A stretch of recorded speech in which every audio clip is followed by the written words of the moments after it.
Can physical exercise like yoga improve or worsen fertility? Certainly. The relationship between very intense exercise and fertility is complex. For many people, exercise supports reproductive health, but when training volume, intensity, or energy expenditure becomes excessive relative to food intake and recovery, fertility can be affected. 1. Energy availability is the key issue. Your body needs enough energy not only for exercise and daily activities but also for reproduction. When exercise burns a large amount of calories and food intake does not keep up, the body may enter a state of low energy availability. From an evolutionary perspective, the body may interpret a prolonged energy shortage as a poor time for pregnancy. As a result, it can reduce reproductive hormone production to conserve energy. 2.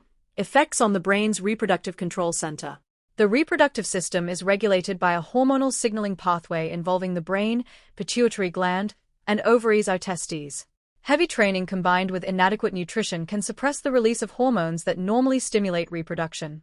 This can lead to reduced ovulation in women, irregular menstrual cycles, lower testosterone production in men, reduced sperm production in some cases. 3. Menstrual irregularities. One of the most common signs in women is a change in menstrual patterns. Examples include longer cycles than usual, skipped periods, infrequent periods, complete absence of periods, amenorrhea.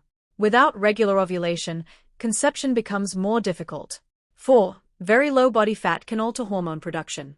Body fat is not merely stored energy, it also plays a role in hormone regulation. When body fat becomes extremely low, levels of hormones involved in reproduction may change. This is sometimes seen in elite endurance athletes, competitive dancers, gymnasts, long-distance runners.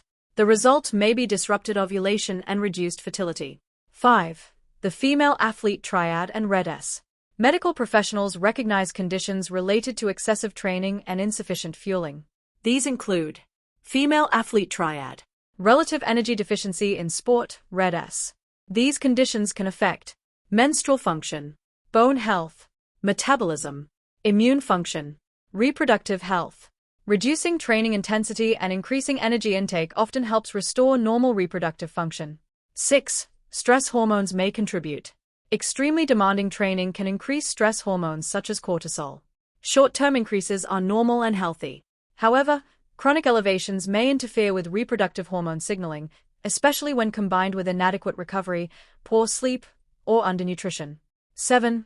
Effects on male fertility.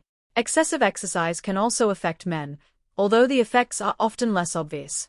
Potential consequences include lower testosterone levels, reduced sperm concentration, reduced sperm motility, increased fatigue and decreased libido.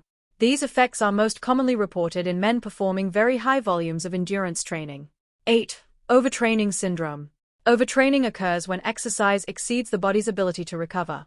Possible symptoms include persistent fatigue, declining athletic performance, sleep disturbances, mood changes, frequent illness, reduced sexual desire. The hormonal disruptions associated with overtraining can also affect fertility. 9. Who is most at risk? The greatest fertility-related concerns are generally seen in elite athletes, marathon and ultramarathon runners, professional cyclists, individuals training multiple hours daily, people combining intense exercise with restrictive dieting. Most recreational exercises do not reach these levels. 10. What amount of exercise is generally considered healthy? For most people trying to conceive, moderate aerobic exercise is beneficial. Strength training is generally beneficial. Walking, jogging, swimming, cycling, and resistance training are usually safe. Adequate nutrition, sleep, and recovery are important. Many fertility specialists encourage regular exercise but caution against extreme training programs when someone is actively trying to become pregnant. Bottom line. The concern is usually not exercise itself, but excessive exercise combined with insufficient recovery or insufficient calorie intake. Moderate physical activity tends to support fertility, while chronic overtraining and prolonged energy deficiency can disrupt the hormones needed for ovulation, sperm production, and successful conception. If someone notices missed periods, significant weight loss, or fertility difficulties while training heavily, discussing it with a healthcare professional is advisable. Thank you for watching as usual. Subscribe to rejoin back.